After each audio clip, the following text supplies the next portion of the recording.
I'm Jack Thompson, a laborer working in a modest factory. Lacking formal qualifications, I jumped straight into the workforce after high school. One day, I encountered a disheveled girl in a school uniform, clearly not from around here. Despite the chilly weather, she wasn't wearing a coat. Her knees were scraped and her clothes were messy. What could be going on with her? My curiosity piqued.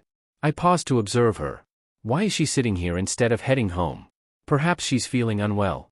She kept rubbing her legs and hands to fend off the cold, occasionally blowing on her hands to warm them. Leaving her alone might not be safe, so I decided to take action. I went into a nearby cafe, bought some hot drinks and donuts, and approached her. As I got closer, the girl seemed startled, as if frightened. "Hey, good evening. Don't worry, I'm not going to hurt you. You looked cold, and I thought you might need this." I handed her a hot lemon tea I had just bought. She hesitated for a moment before taking it and pressing it to her cheek for warmth. "Are you hungry? Being cold is worse when you're hungry. Would you like this donut?" Not sure what teenagers prefer, I had grabbed a random donut. I wasn't sure if she'd accept it, but to my relief, she quietly said, "Thank you," and took it. "Why aren't you heading home?" She shook her head, but stayed silent. Could she have run away from home? I considered the possibility, but not wanting to pry, I hesitated. Then, a gust of wind lifted her skirt, revealing legs covered in painful-looking cuts. "Your legs?" I couldn't help but exclaim. She quickly pulled her skirt down, but I had already seen the injuries. "Did someone hurt you? Were you attacked?" She tensed up, clearly unwilling to speak. "All right, I'm sorry. It's okay if you don't want to talk about it. But staying here isn't safe. Something bad could happen. Why don't you go home?" She spoke softly. "No, I was planning to go to my dad's place, but it's quite far." Her dad's place? So she's living with her mom right now? I wasn't sure what her situation was, but it didn't seem simple. "Why don't you call your dad? Maybe he can come to get you." "I don't have his number. I don't even have a phone." I was surprised. It's rare to find a teenager without a phone these days. "Do you know where he lives? Do you have an address?"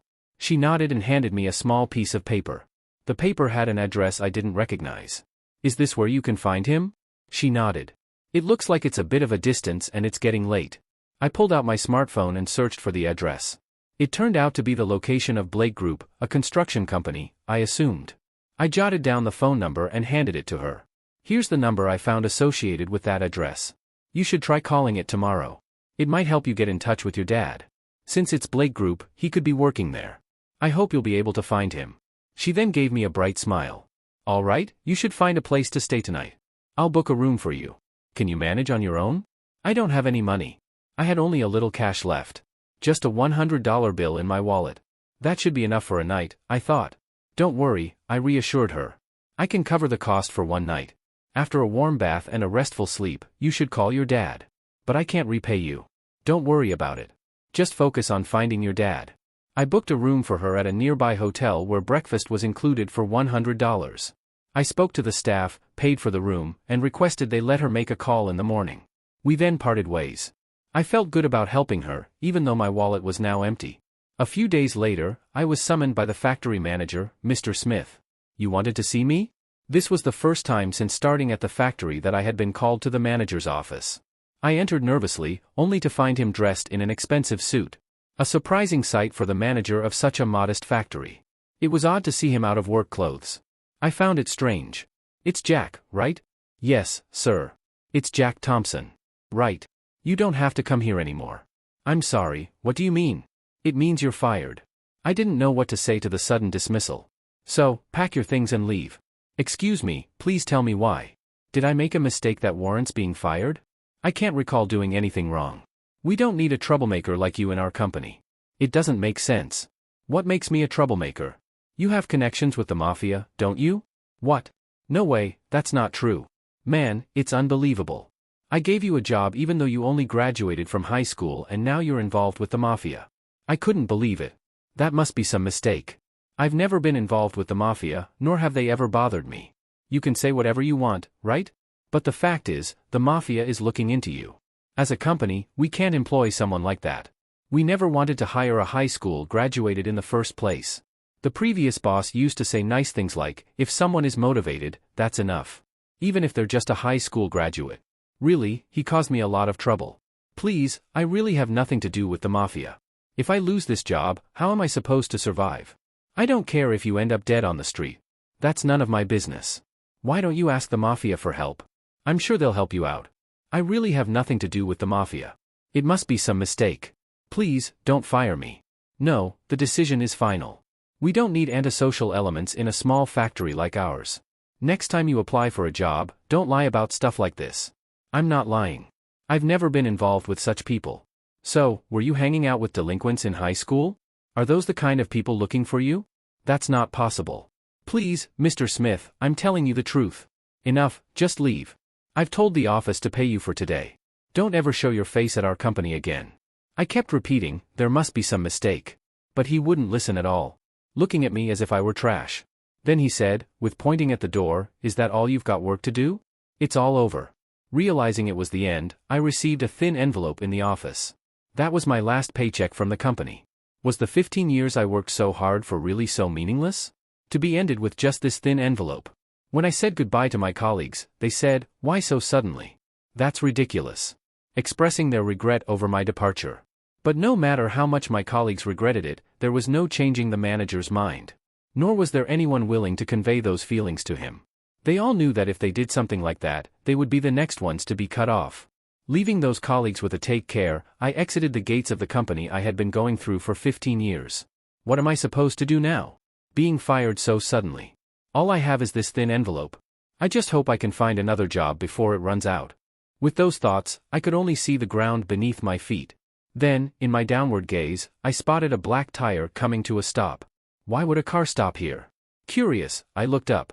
It was a black luxury car. It's in the way. Naturally, I thought so. Must be some big shot. Here for the factory. Then he should just hurry up and get inside the factory grounds. Then, the driver with gloved hands came out of the driver's seat and respectfully opened the rear door. A man in an expensive suit and a girl came out. The man asked the girl, is this the guy?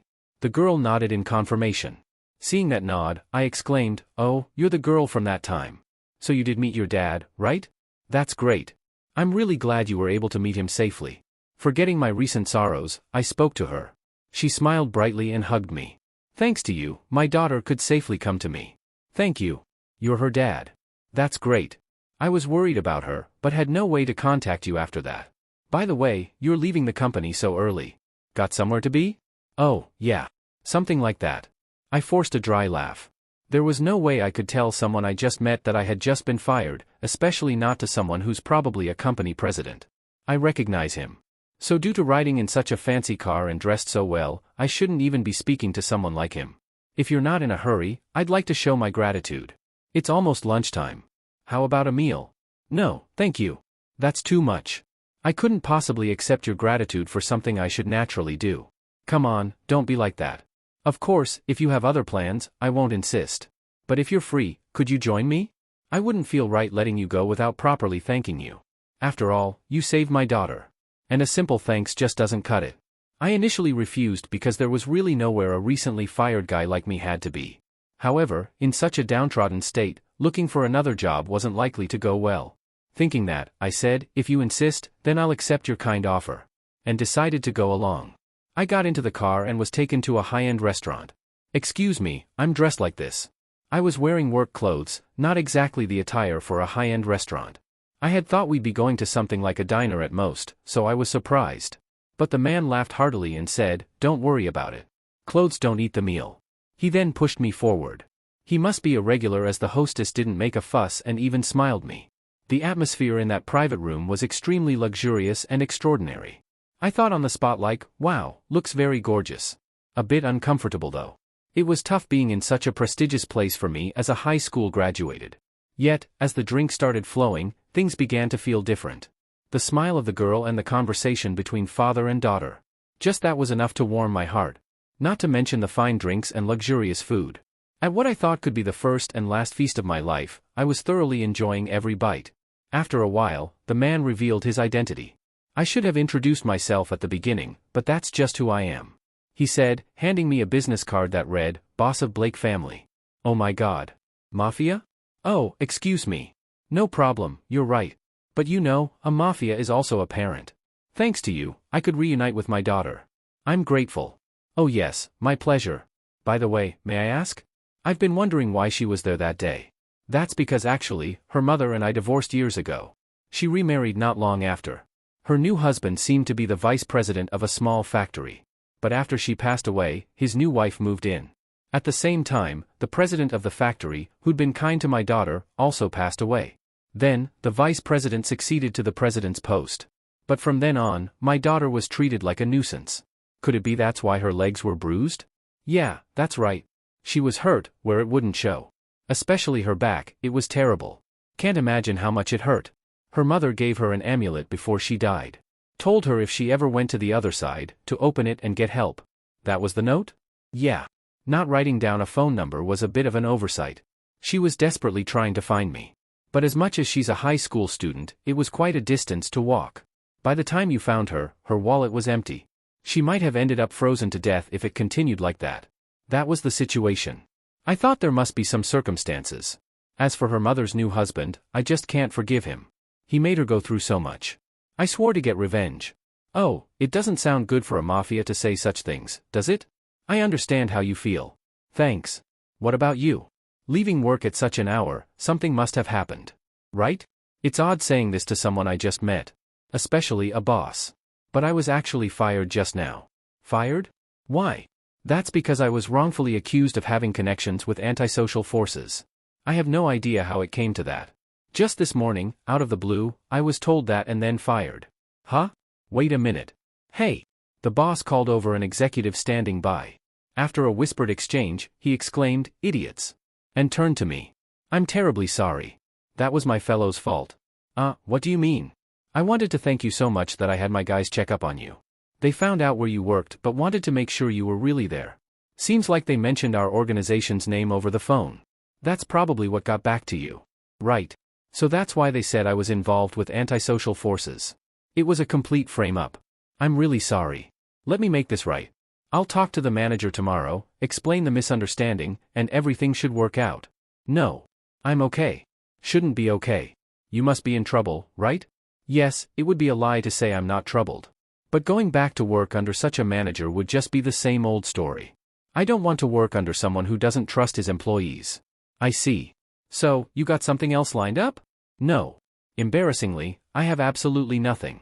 Honestly, if I don't find something by the end of the month, I'm in a bad spot.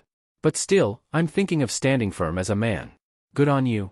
In that case, how about I introduce you to a company run by an acquaintance of mine? They're not involved with the mafia or anything. I think my friend would like you. No. That's okay. I wish I could cling to this offer. I want to jump at this opportunity. That's the truth. But should I really do that? After all, the other party is involved with the mafia. Even if they say they're not involved with the mafia, can I believe that 100%? Is that so? Well, if you ever find yourself in a bind, call the number on my card. I'm always here to help. The boss said that with a laugh, though, about a month later, I ended up needing his help.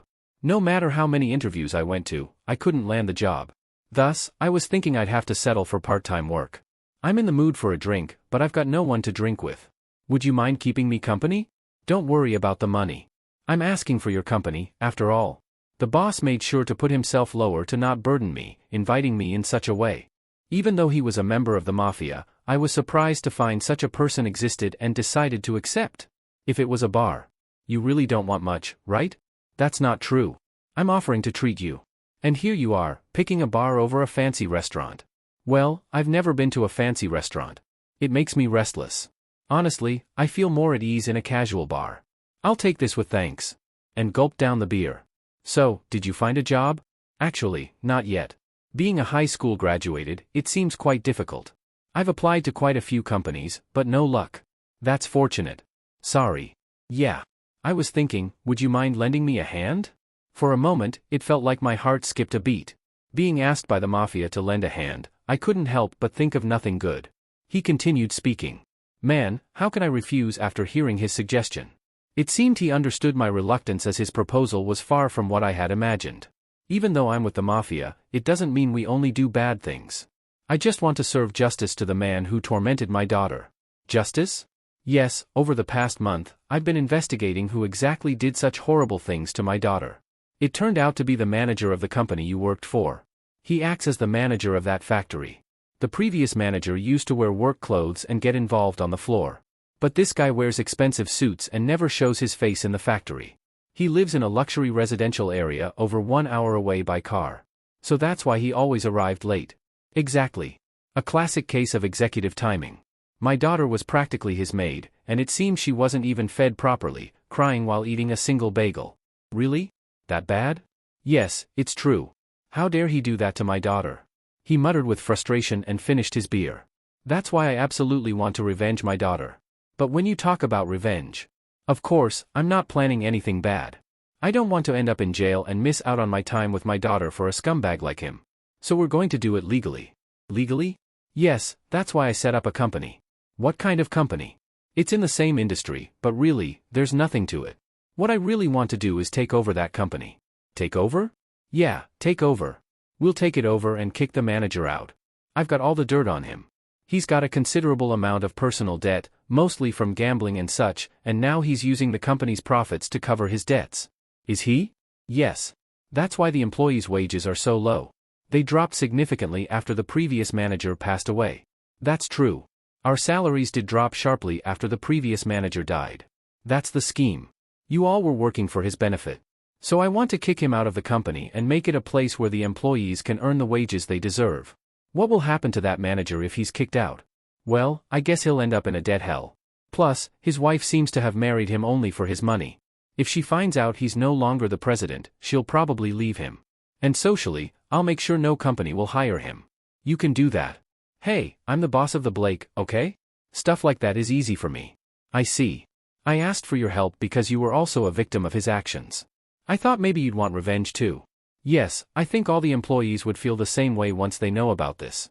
They probably would. If this goes well, I plan to expand that factory even more. And I want to make you the manager. Me, manager? Yes, I like you. Plus, you understand how that factory works, right? You're the perfect person for the job. But I'm just a high school graduated. That's impossible. What are you talking about? Back in the day, it wasn't uncommon for high school graduates to be presidents. If you lack education, you make up for it with experience and hard work. Saying that makes me feel like I could do it, right? If you become the manager, I can rest easy leaving it in your hands. The first task is to take over the factory. What do you think? Are you in? I understand. Count me in. Great. Tonight, we'll toast to the future of our new company. So, unexpectedly, I found myself entangled in a plan to acquire the factory that had previously fired me. A month later, I had thoroughly examined the factory and its manager from every angle. We decided to inflict significant financial harm on the factory through our takeover strategy. Long time no see, Mr. Smith. Oh, have we met before? You wouldn't recall an employee with just a high school diploma. What? It's Jack Thompson. I was dismissed on a false accusation of mafia connections. No, that was just the Blake calling to verify if I worked here. You used that as a pretext to fire me, a high school graduate, correct? Well, it wasn't exactly like that. Well, that's fine. As a result, I secured a position at my current company under favorable terms. I hold no grudges. Instead, I've come to you with a lucrative proposal. A good offer? Do you mean you want to make a deal with us? Yes, your products are of top-notch quality. That's something I learned from working here for years. That's why I'm offering a contract worth 10 million diet and 10 million yes. I'd like you to deliver that amount of goods within 2 weeks. Once the delivery is confirmed, we'll transfer the money. That would be appreciated. So, will you accept this deal? Absolutely. I placed the contract on the table and asked him to sign. Without reading the details, he was thrilled at the mention of $10 million and signed it. Considering the manager's lack of administrative skills, I expected it. But it was still amusing to see how a company manager operates. After the contract was signed, he pushed the employees to work nonstop, urging them to work without rest. Indeed, the goods were produced. But when it was time for delivery, a problem arose. No shipping company would accept the job. Of course, that was because the Blake had intervened. In desperation, Smith himself went searching for any carrier. That's when a truck driven by a member of the Blake showed up. The goods were loaded and several trucks set off. But along the way, they encountered various issues, such as vehicle malfunctions. Eventually, the goods didn't arrive by the deadline. I immediately contacted Smith and returned to the factory. The goods didn't arrive on time. Now, our company has suffered a huge loss. This is a breach of contract. No, we shipped everything properly. It's clearly stated in the contract, isn't it? If the goods don't arrive, you'll pay $10 million. That's absurd. I didn't know about such a clause. Mr. Smith, whether you're aware of it or not, it's clearly written here. Saying you didn't read it doesn't change anything. No way. My company doesn't have $10 million. Then, there's no choice but to take over this factory. This factory? That's also written here. Even if the incident was caused by the carrier, your company is fully responsible. You signed it, didn't you? Wait, what have you done? Without the factory, it will be a disaster. It seems so. No one will pay off your personal debts anymore. How did you know that? That's not all. Your wife will probably leave you too. It seems she married you for your wealth. Hey, you knew everything and still made this contract. It's not just me who has a grudge against you. That's why this happened. Now, the factory belongs to our company. Pack your things and leave. Unbelievable. With all my debt. He collapsed in despair, wailing. After being kicked out of the factory, he spoke to his wife, who had enjoyed a life of luxury until then. She decided to cut ties with the now penniless manager and slammed the divorce papers on the table. She mercilessly demanded compensation, burying him under an insurmountable amount of debt. This led to an incredible amount of debt, plunging him into a pit of suffering. When I reported the entire affair to the boss, he was pleased and praised me. Now he won't be employed by any company ever again. He'll truly understand what it means to betray people. Yes, I hope he struggles in the depths of hell. Right. Now, you're the manager of that factory. You'll help the company grow for the employees. For you, right? No, that's not it. I didn't do this for myself. I did it for my daughter, for you, and for the employees who are working hard at that factory. So, make sure those employees are happy. Got it? Yes, sir. Understood. Thus, I returned to the factory as its manager, and my former colleagues were delighted to have me back. Thank you all for staying. Now, let's work hard to grow the factory and ensure everyone gets the salary they deserve. This factory belongs to all of us. I promised them during my inaugural speech. The colleagues cheered and welcomed me back.